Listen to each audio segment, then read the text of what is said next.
Bonjour et bienvenue sur Parole d'expat, le podcast des expatriés français. Aujourd'hui, j'ai le plaisir de parler à Aurélie Ferreira, qui a quitté sa vie parisienne pour vivre en Polynésie française. On écoute l'interview et on se retrouve juste après.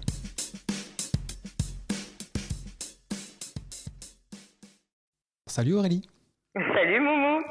Ça fait longtemps. Ça va? On fait comme si on ne s'était pas parlé depuis une demi-heure. Voilà, on va faire comme si, en mode comédie. Écoute, c'est gentil à toi d'être avec nous pour ce petit podcast que j'essaye de monter, Parole d'expat. J'ai déjà commencé à enregistrer certains podcasts avec beaucoup d'amis qui habitent partout dans le monde. Et toi, en l'occurrence, tu habites en Polynésie française, à Moorea. À Moorea, ouais, l'île sœur de Tahiti. Une petite demi-heure de bateau de la capitale Papeete. Je dois traverser en fait tous les jours pour venir travailler à Tahiti. Voilà. Donc, je vis sur Moorea et je travaille à Tahiti. C'est énorme ça. Et ça fait combien de temps que tu es là-bas? Je viens de fêter ma 5e année là au mois de le 27 mai exactement. Je suis partie le 27 mai 2015 et voilà, ça fait 5 ans que j'ai décidé de quitter Paris, un peu sur un coup de tête, puisqu'en fait j'avais une amie qui était venue s'installer ici 1 an avant. Je suis venue la voir en vacances pendant un mois, pendant le mois de novembre 2014 exactement. Pendant tout un mois, je suis restée en Polynésie et puis je suis rentrée à Paris début décembre. Et au mois de février, je crois que je l'ai rappelé pour lui dire écoute, je prends mon billet et je suis arrivée avec elle au mois de mai, voilà, fin mai. C'est énorme parce que à l'époque, avant, donc on se connaît depuis quelques années maintenant. Oui, quelques temps. Quelques temps déjà, oui. Et on s'était vu quand je suis allé habiter à New York pour la deuxième fois, donc en 2012. Ouais. Et on s'était vu là-bas. Et tu m'avais dit à un moment donné, ben tiens, alors toi, on va en parler, mais tu faisais beaucoup de radio et de production audiovisuelle. Oui. Et tu me disais, Ouais. bah, écoute, j'hésite soit à venir à New York, soit à Los Angeles, si je me souviens bien. Parce qu'il y avait New York Film Academy. Exactement. Et moi, j'étais resté sur ça. Alors, je me disais, oh, j'espère qu'elle va venir à New York. Et tu étais plus parti pour Los Angeles à cette époque-là, si je me souviens bien, encore une fois. Ouais. Et tout d'un coup, je vois sur ah ben tiens, je vais en Polynésie. C'est Juliette, c'est ça ta copine qui habitait là-bas? Oui, c'est Juliette, c'est ça. Ouais. Et je me suis dit, oh, qu'est-ce qui se passe quand on passe de New York ou Los Angeles à Polynésie, quoi? En fait, quand je suis venue ici, c'est vrai que en tant que Parisienne, quand j'ai dit à tout le monde je pars en Polynésie française, à Tahiti, on m'a regardé avec des yeux ronds en me disant mais qu'est-ce que tu vas faire là-bas? C'est tout petit, tu vas t'emmerder, t'es une vraie Parisienne, tu sors, voilà, t'as une vie hyper active. Moi, je travaillais 12 heures par jour, j'avais une vie hyper nocturne.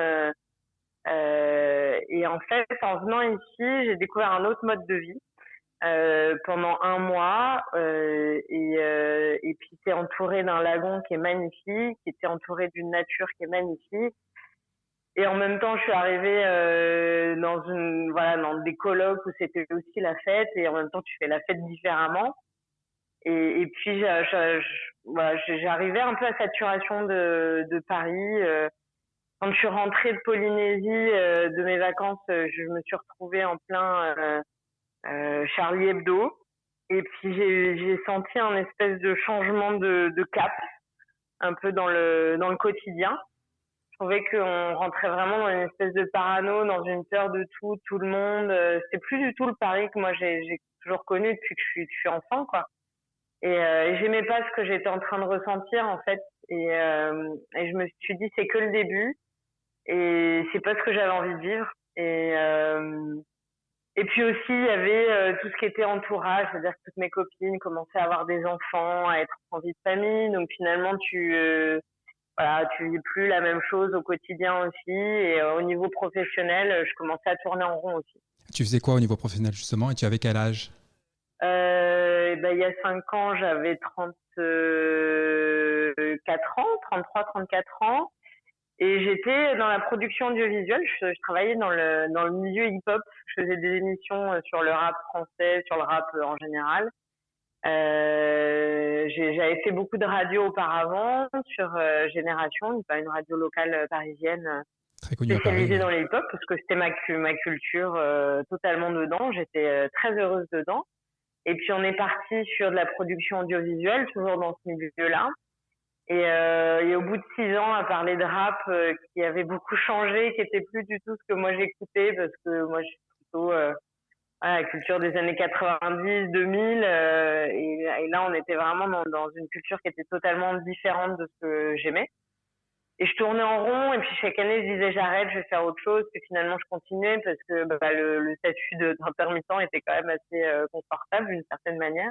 Et en fait, en venant en Polynésie, je me suis renseignée sur le boulot, sur la production audiovisuelle locale.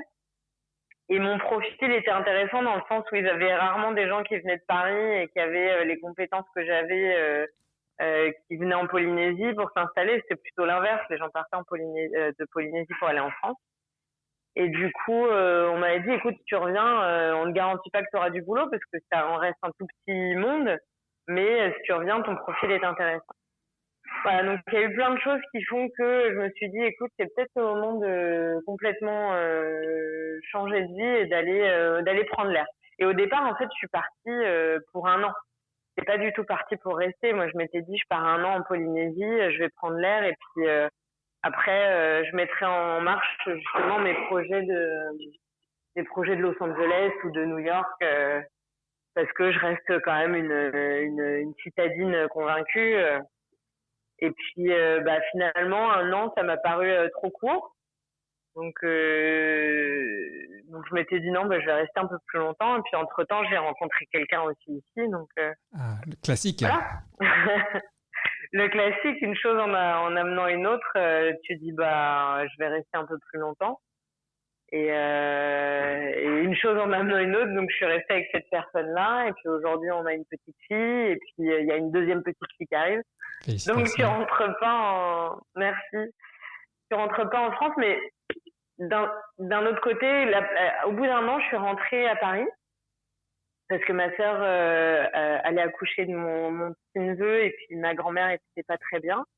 Donc au bout d'un an, je suis rentrée en août 2016 et j'ai passé un mois en France et en fait, je me suis dit je me vois plus du tout, mais genre pas du tout.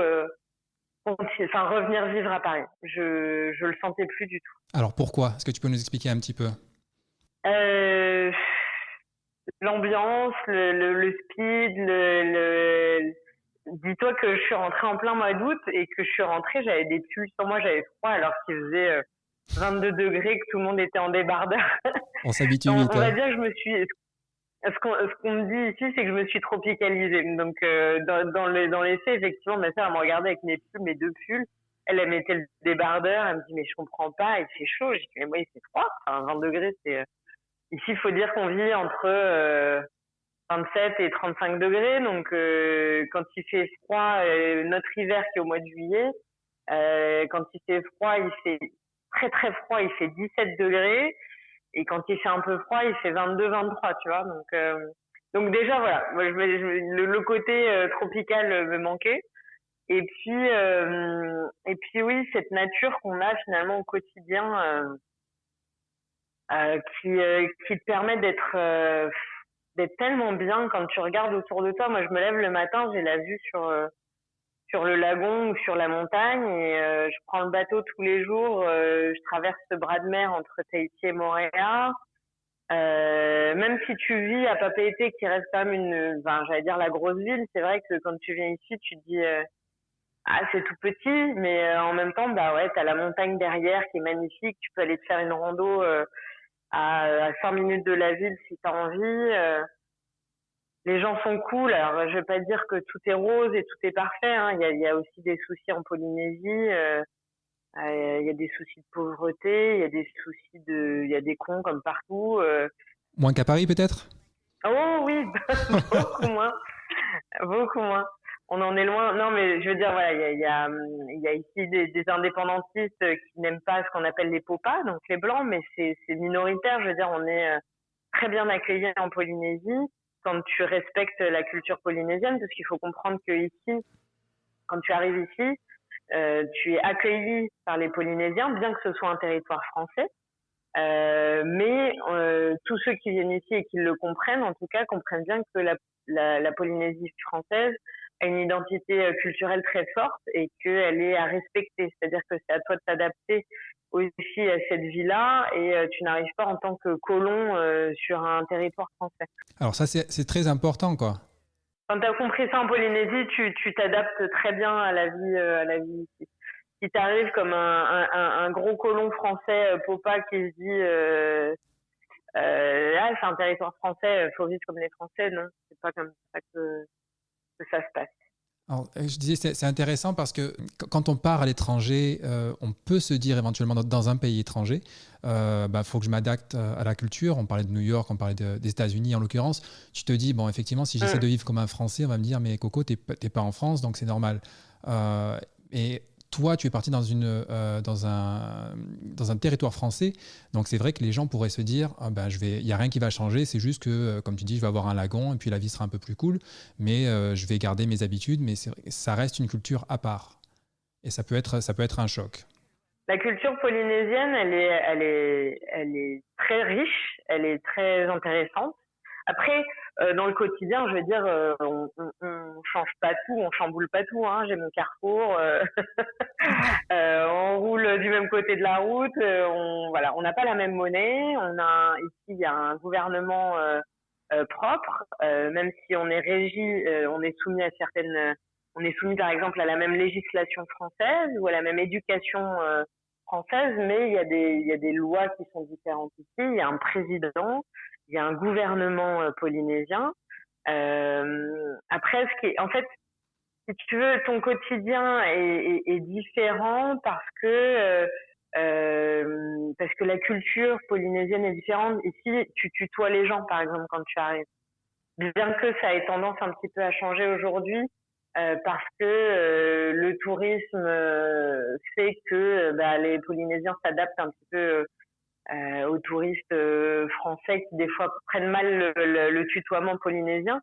Mais moi, c'est quelque chose auquel, par exemple, je tiens beaucoup. C'est-à-dire que je continue à tutoyer énormément. Enfin, moi, je tutoie tout le monde ici parce que quand je suis arrivée, c'était comme ça. Mais en 5 ans, ça a beaucoup changé. C'est ce qui se fait aussi au Québec, à Montréal en l'occurrence. Ouais. Par exemple, le tutoiement au Québec, alors je sais pas si ça change, mais tu vois, il y a une guide touristique qui a expliqué à ma sœur quand elle est venue me voir en vacances qu'aujourd'hui elle vous voyait parce que un touriste français, typiquement français, j'ai envie de dire, l'avait rabroué un peu en lui disant on n'a pas élevé les cochons ensemble, vous n'avez pas à me tutoyer. Ah là là, on va rentrer dans les clichés des touristes français. Ah ouais, non mais complètement. Mais en fait, tu vois, quand elle m'a raconté ça, j'étais un peu choquée. J'avais envie de dire, mais renseigne-toi dans le pays dans lequel tu vas, en fait.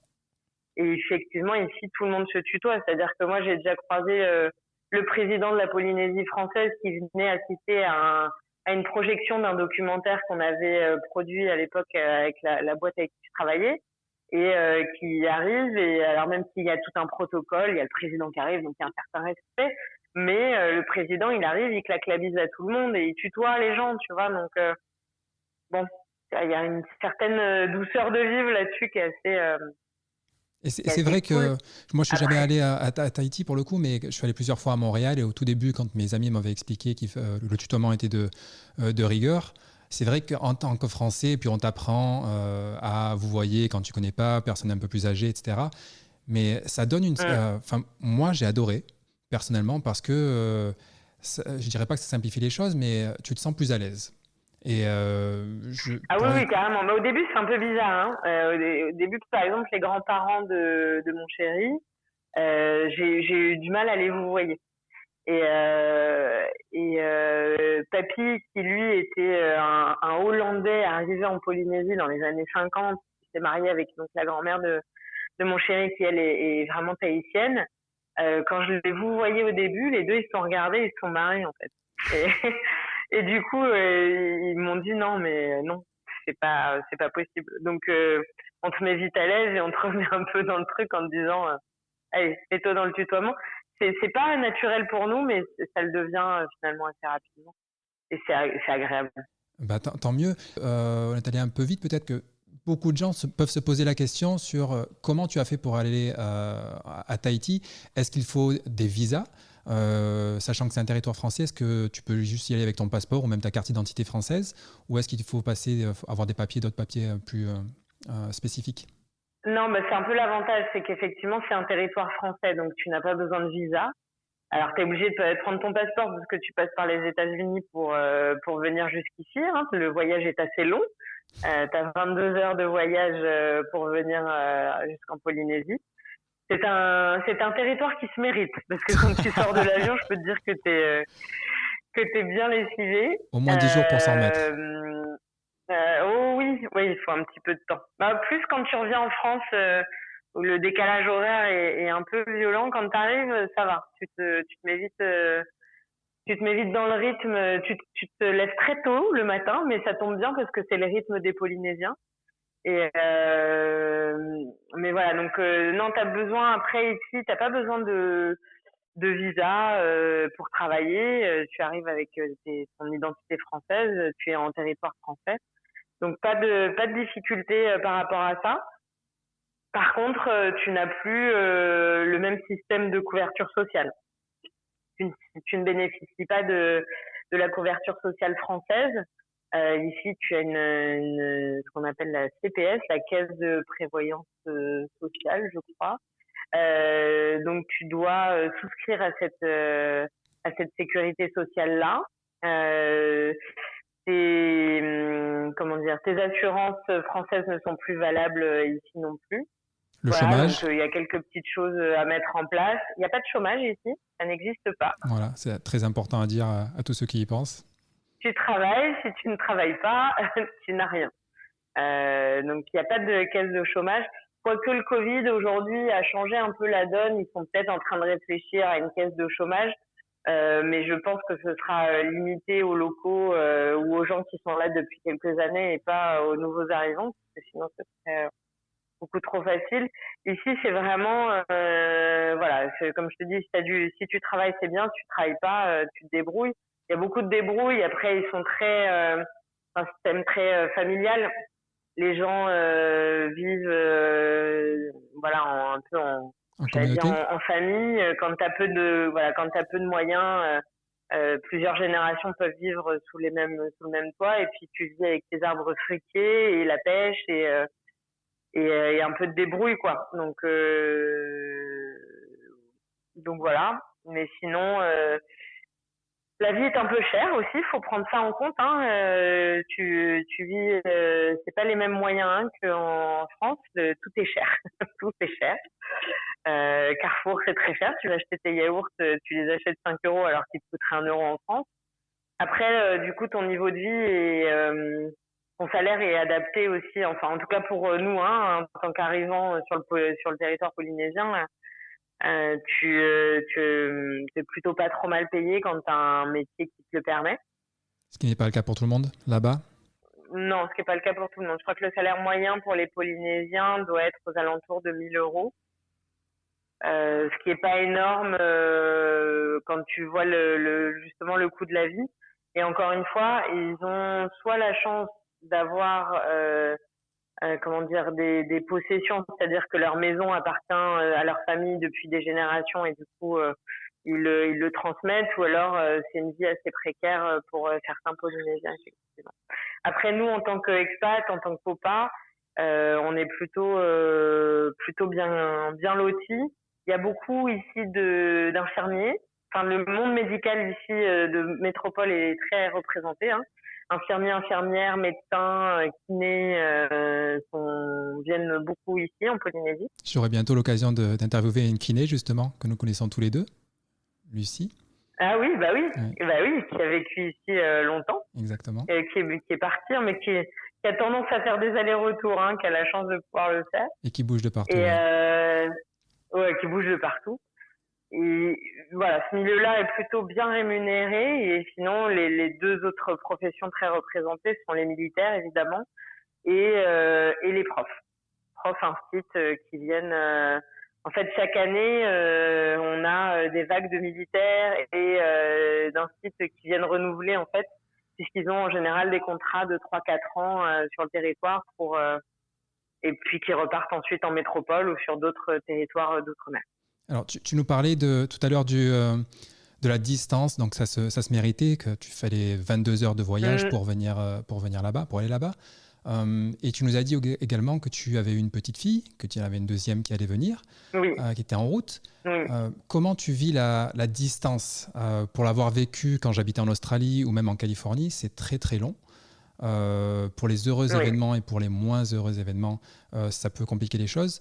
Est-ce que pour toi c'est un frein ou est-ce que c'est quelque chose avec lequel tu t'es dit tant que je suis là-bas, voilà, ça fait partie de ma vie et pour le moment je suis bien et je suis prêt à le prendre en compte? Alors c'est difficile effectivement la distance parce que on n'est pas à 2 heures de vol pour retourner voir maman quand t'as un coup de mou et que tu te dis tiens j'ai envie de passer un week-end avec mes copines et que elles ont eu des enfants, il y a eu des mariages ça ferait cher le week-end auxquels j'ai pas pu voilà, ça ferait cher le week-end et puis de toute façon tu mettrais un pied en France qu'il faudrait déjà que tu repartes. Donc non, il y a plein de choses auxquelles effectivement j'ai pas pu assister. Comme je te disais, je suis rentrée en France pour la naissance de mon neveu en 2016 et il se trouve que il y a eu le décès de ma grand-mère sur le même mois. Donc j'allais dire les événements de ma famille les plus proches. J'ai pu être là, mais pour les copines par exemple, les naissances ou les mariages, j'ai pas forcément pu être là. C'est douloureux, c'est difficile parfois. C'est douloureux aussi de pas forcément voir mes neveux grandir. On se voit beaucoup par WhatsApp. Heureusement qu'il y a ces outils-là aujourd'hui. Je peux parler, moi qui suis très très très très proche de ma maman. C'est difficile d'être loin. Ma sœur le vit pas très bien, mon éloignement notamment, parce qu'elle voit pas sa nièce grandir non plus. Pour ma maman, c'est difficile, mais elle le dit pas. Et puis ma mère, elle est venue déjà plusieurs fois. Elle va venir pour la 4e fois en 5 ans. Donc ça va. On arrive à se voir quand même au moins une fois par an. Moi, depuis que je suis partie, soit je suis rentrée, soit ma mère est venue. Jusque-là, on a réussi quand même à se faire ce petit plaisir-là. Même si c'est quand même un coût de faire ça. C'est pas donné, effectivement. Là, les prix baissent petit à petit avec l'arrivée de compagnies comme Friendsbee où on n'est plus du 2000 € pour faire un aller-retour, mais plus du 1000 €. Donc déjà, tu te dis, bon, c'est déjà plus gérable. Donc c'est compliqué à vivre. Il y a des moments où tu te dis, mais qu'est-ce que je fous là? Pourquoi je suis si loin? Pourquoi j'impose ça finalement à ma famille ou je m'impose ça à moi? Mais d'un autre côté, c'est aussi un luxe d'être ici, d'être, j'allais dire un peu loin de tout et d'être un peu protégé de tout. Quand on voit tout ce qui se passe aujourd'hui en France, ces difficultés, je saurais pas comment exprimer ça, mais vous êtes un peu dans votre bulle là-bas, permanente. Ouais, voilà. Enfin, tu vois, on est protégé de beaucoup de choses, quoi. Je veux dire, même le Covid, au final, on a eu 60 cas, on n'a eu aucun mort. Ils ont fermé le pays très rapidement. On n'a pas vécu dans une psychose très longtemps. Je veux dire, on a dû avoir un mois de fermeture et puis on est vite revenu à la vie normale, même si bon, on vit dans un pays qui vit à 80% du tourisme. Alors on va un peu morfler sur ça pendant quelques temps, mais je veux dire ça va revenir aussi. Après notre quotidien, il est cool quoi, tu vois. Encore une fois, je reviens sur cette nature qui nous entoure. Moi, je suis heureuse de faire vivre ma fille là où on vit quoi. Tu te verrais l'éduquer ou les deux en l'occurrence à Paris? Revenir vivre à Paris avec ta famille, avec tes enfants? Non,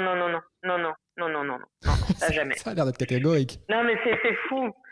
C'est fou parce que c'est vrai que je suis parisienne et que j'ai adoré mon enfance à Paris parce que j'ai connu que ça et que le côté musée, le côté sortie, enfin je veux dire, avec ma mère, on a eu la chance d'avoir une maman qui était très active et qui nous a fait découvrir Paris en long, en large, en travers. On adorait ça, on adorait aller au parc, aller tu vois dans les forêts, aller faire les musées. On est accro à l'histoire avec ma sœur. voilà, donc ça c'était un côté hyper, enfin que moi j'ai adoré, mais je ferai pas vivre mes filles dans le béton, ça c'est sûr. On a la chance d'avoir une maison avec un grand jardin, avec un bord de plage, avec 4 chiens, une piscine et quand on a envie d'aller sur un motu, donc c'est un petit îlot qui est au milieu du lagon pour aller passer le déjeuner et passer la journée au soleil, on le fait. Mais j'arrive tout de suite, fallait me le dire. Mais tu es le bienvenu, Morad, quand tu veux, il n'y a Ah pas de bah problème. écoute, je le prends en Mais note. non, non, c'est un luxe, c'est vrai. Après les grandes villes, c'est un autre délire. Pour l'instant, en tout cas, on n'est pas fermé au fait qu'un jour, peut-être, on bougera d'ici. En tout cas, pour le moment, on n'en a pas envie, malgré la distance. On a quand même la chance d'avoir la famille de Raymanou ici. En tout cas, une partie de sa famille, puisque lui, il est demi-polynésien. Son père est français, sa mère était tahitienne. Donc on a son arrière-grand-mère qui est encore là, sa sœur qui est là pour quelques mois encore, elle va rentrer en France, parce que son mari est militaire, mais elle va revenir vivre en Polynésie dans quelques temps. Et puis il y a toutes les cousines, les cousins qui sont ici, donc on a ce côté-là qui est quand même cool. Vous êtes entouré. Et puis après, oui, on est entouré de loin, parce que c'est pas notre vie quotidienne non plus d'être avec les cousins et cousines, mais quand il y a les anniversaires, c'est plutôt cool. Après, à terme, je pense qu'on bougera parce que on a envie de faire découvrir le monde aussi à nos filles et de pas rester forcément que dans notre bulle. Je pense qu'on aura aussi encore une fois ce luxe-là de pouvoir se dire qu'on pourra bouger de Polynésie quand on sentira le moment. Et pour l'éducation de nos filles, parce que je pense que la Polynésie est un beau pays, mais je suis pas convaincue par le niveau d'éducation qu'il y a ici. Peut-être la Nouvelle-Zélande, ça nous tente aussi. Peut-être que le Canada, ça nous tentera aussi. En sachant que Raymanu, lui, a grandi à la montagne, dans les Hautes-Alpes pendant 17 ans. Il est revenu en Polynésie il y a une dizaine d'années. Et que on se dit que peut-être que le froid, à un moment, ça va nous manquer et qu'on le fera aussi, tu vois. Donc, Oula, on peut parler de Montréal si tu veux. Il y a oui, le froid et le froid de Montréal. C'est un peu différent. oui. Non, non, mais on va voir. Voilà. Pour l'instant, on est loin de tout. C'est pas facile tous les jours, mais il y a des avantages et des inconvénients. Pour l'instant, les avantages prennent le pas sur les inconvénients. Donc, tant que nos enfants sont petits, on se dit qu'on reste là. Tu as dit tout à l'heure, oui, c'est drôle pour moi de dire que je ne vivrai pas à Paris parce que je suis parisienne, mais je n'ai connu que ça. Mm. Et c'est vrai que la Ouais. raison pour laquelle, à chaque fois que j'ai cette discussion avec des amis et que j'essaie de les pousser à au moins ne serait-ce que tenter un petit peu l'expatriation, c'est parce que souvent, quand on ne connaît qu'une seule chose, forcément on va aimer ou on ne va pas aimer, mais on va se contenter de ça parce que c'est la zone de confort. Mais on peut découvrir des endroits qui nous correspondent plus. Tu vois, moi, je me suis toujours dit, j'adore la ville. Et quand je suis parti en Californie, c'était la ville, mais j'avais la plage. Même si au départ, je suis Toulon, mais Mm. j'ai adoré Paris, j'ai adoré New York. Après, est-ce que c'est juste pour 2 ans, pour 3 ans, et puis finalement, la ville te manque pour telle ou telle raison, ou la famille te manque par rapport à la distance? Mais au moins, tu pourras découvrir d'autres choses et voir si ça te correspond et si tu peux apprendre des choses. Parce que souvent, tu apprends des choses quand tu vis à l'étranger.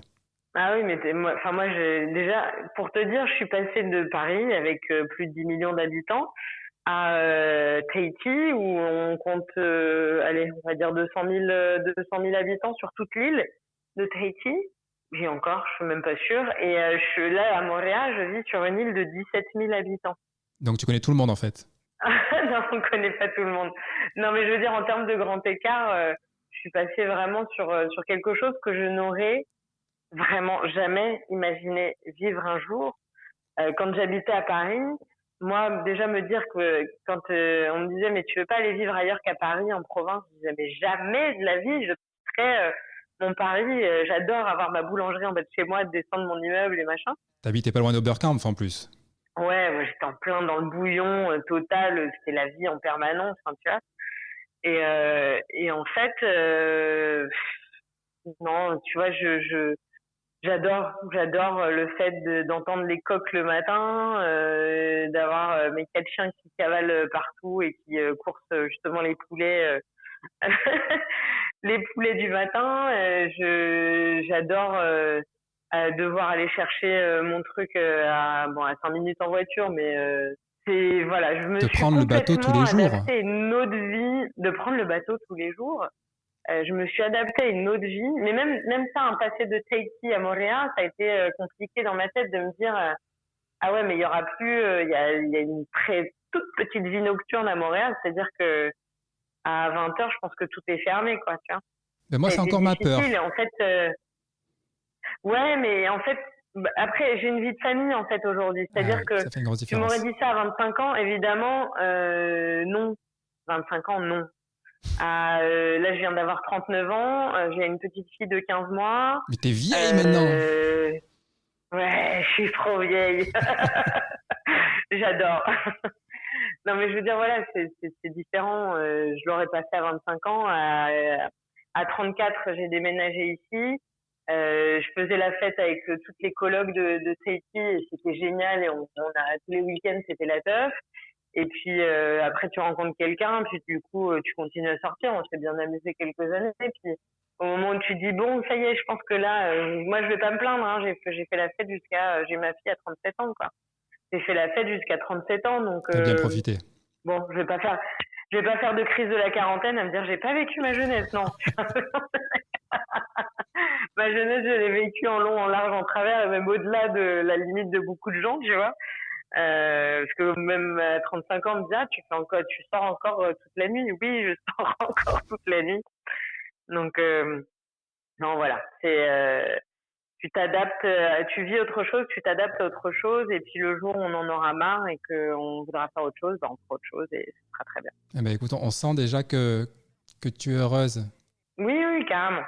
On se met pas de barrière et rien n'est irréversible. Et la vie en Polynésie, ça peut être 15 ans de ma vie, ça peut être 20 ans de ma vie, ou ça peut être peut-être plus court. Voilà, on se limite à rien et tout est, en fait, le fait de partir, tu vois, par rapport à ce que tu disais, le fait de partir de là où tu as toujours connu, tu te dis que tout est faisable et il y a pas de limite. Tu peux vivre quelque chose pendant quelques années et recommencer ailleurs. Et c'est le très commun de toutes les personnes que j'ai rencontrées ici, expatriées ici, et il y en a beaucoup. C'est de se dire, on vit quelque chose pendant un temps et puis on va recommencer encore ailleurs sûrement à un moment.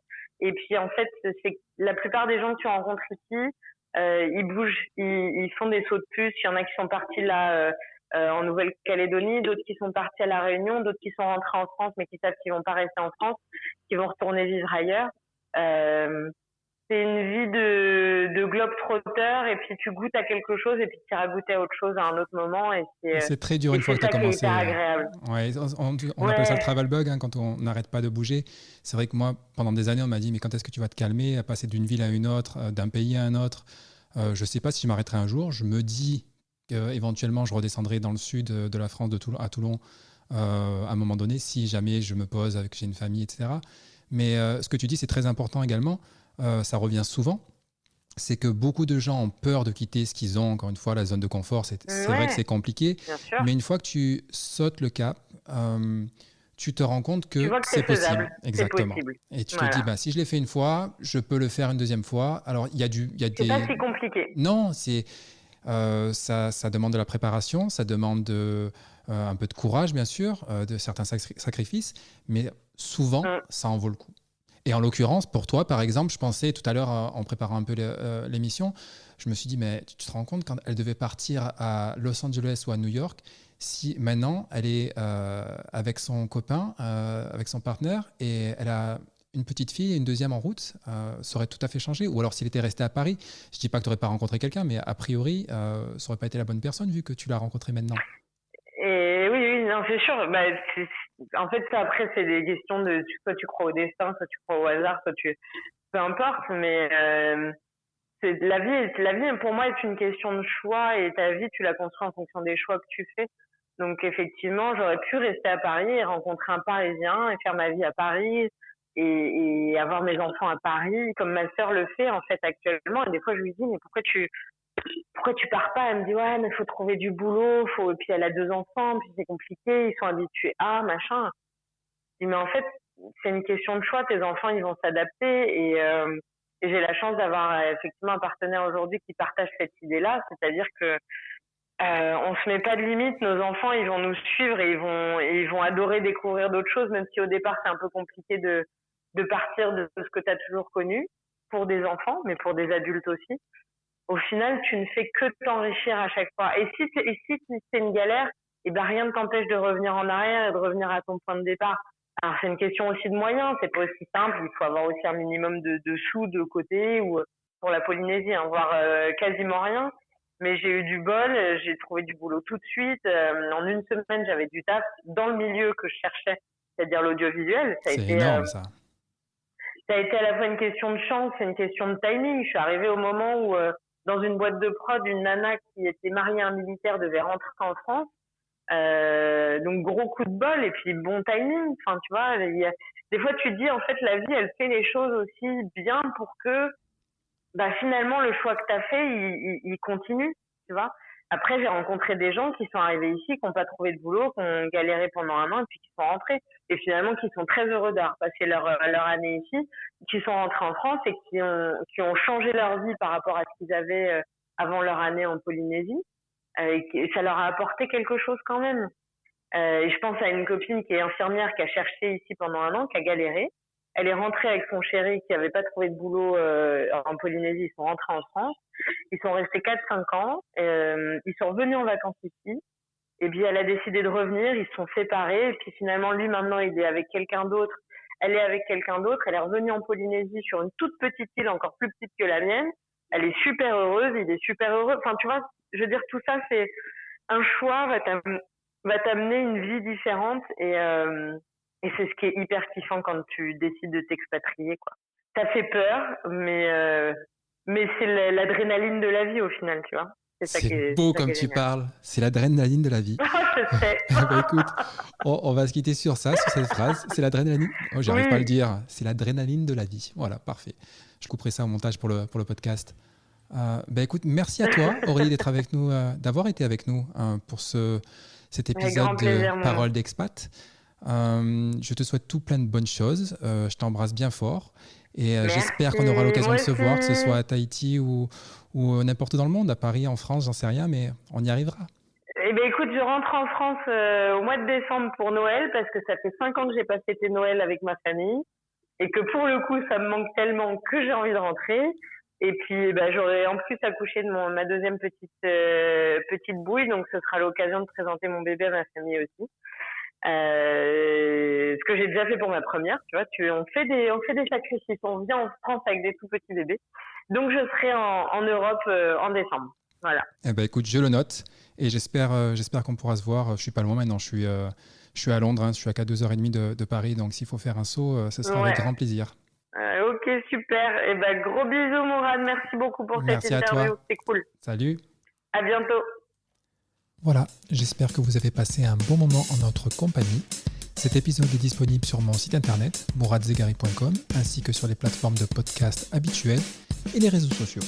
N'hésitez pas à laisser un commentaire et à partager s'il vous plaît. Je vous dis à très vite pour un nouvel épisode de Parole d'expat, le podcast des expatriés français. À bientôt.